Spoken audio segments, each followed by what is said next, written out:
Okay. So our current national debt is over 100% of our economy. It's $28 trillion. Let's suppose that we think in 10-year windows, as you know. Let's suppose nothing changes over the next 10 years. Nothing. We don't renew the tax cuts. Nothing changes. What's the debt going to be 10 years from now? Right, so our projection is then over $50 trillion or over 122% of GDP. Yeah. Well, damn, looks to me like we better do something. The national debt is skyrocketing. Our government is spending trillions more than it takes in. Today, I break down a heated exchange between Senator John Kennedy and CBO Director Phillip Swagel. If you care about where your tax dollars are going, stick around. And hey, hit that subscribe button and turn on notifications. Let's get into it. Mr. Director, what's the national debt right now? Well, it's we project at the end of this year, it's going to be over $28.1 trillion. 28 trillion. What percentage of GDP is that? It's just under 100%. Could you speak into the mic and Yep, repeat that? it's just under 100% of GDP. Okay. And for this current fiscal year, will we have spending deficits? Yes, sir. We're looking at about a $2 trillion deficit this year. And that means that we've spent $2 trillion more than we took in, right? That's right. So we've had to borrow money. That's right. That's right. The debt is going up. And so that money that we borrowed increases the amount of national debt, doesn't it? That's right. And it means more interest payments, which then goes back and means more debt. So there's a negative cycle attached to it. All right, let's start with the facts.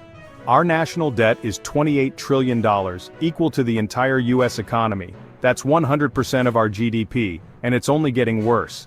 CBO projections show the debt hitting $50 trillion in 10 years. The question is, what can we do? You talk about the tax cuts don't work.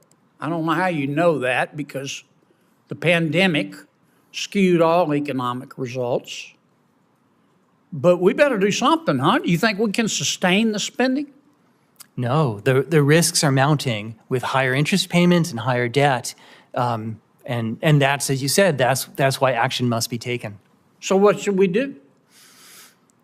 It's, the sooner Congress acts, the easier it will be. I get that. It's not So gonna be what easier. should we do? I'm here to support you, but not to tell you what to do.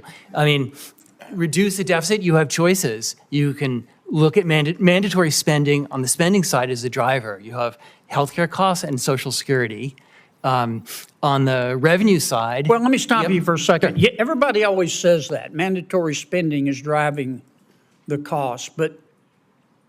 And they said, well, look, we've got to do something because the Social Security trust fund is going to run out and Social Security is going to be automatically cut. Look me in the eye and tell me you really think the United States Congress is going to allow Social Security to be cut. I would expect some action to be taken before that happens. So if you think the United States Congress is going to sit here and allow Social Security to be cut, even if there's not a penny left in the trust fund, you've been dipping into your ketamine supply. It is not going to happen. Here's the problem. Every year we spend more than we take in. This year alone we're running a $2 trillion deficit. We're borrowing money just to keep the government running. More borrowing means more debt, and more debt means more interest. Kennedy made sure to drive this point home. Every dollar we borrow increases the national debt. Can we really cut spending? Senator Kennedy had a simple idea. What if we cut federal spending by just 1%? Every family tightens their budget when times get tough. But the government? Not so much. A 1% cut would save $70 billion a year. Does that fix everything? No, but it's a start. We make these distinctions between mandatory spending and discretionary spending, but it's really out of the same pot. That's right. There's just one general fund of the Treasury. Okay, so one option is to reduce our spending, correct? That's right. What if we cut our spending 1%?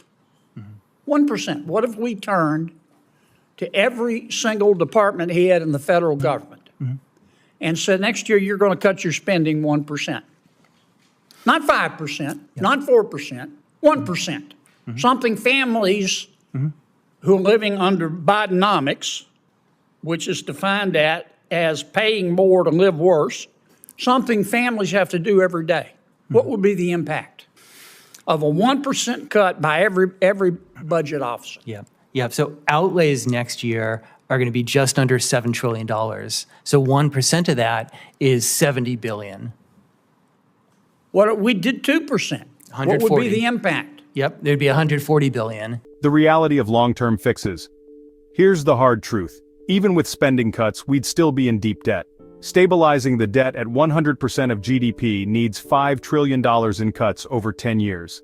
That's a 7 to 8% reduction in total spending. Let that sink in. What do you think we would have to cut spending to get in control of our debt?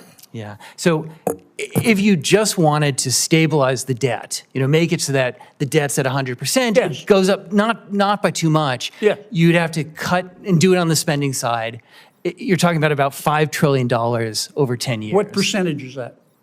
Right. So that's, over 10 years. So spending, say spending is $7 trillion, multiply that by 10, so it's about $70 trillion, a bit more. Give me a percentage. American people So, think in terms of percentage. no, that's right. So say you're talking about a roughly 7 to 8% reduction in spending. The bigger problem? Mandatory spending. Social Security, Medicare, and other programs Congress doesn't vote on every year. Would Congress let Social Security run out of money? No chance. They'd just take the money from the general fund, adding more debt. This is where you come in. Should Congress cut spending, raise taxes, a mix of both? Drop your thoughts below. I want to hear from you.